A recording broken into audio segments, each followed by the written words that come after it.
man sa iba. Magwawalang kibo na lang itong puso ko,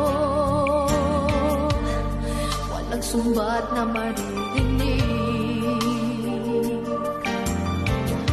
Patak ng luha ko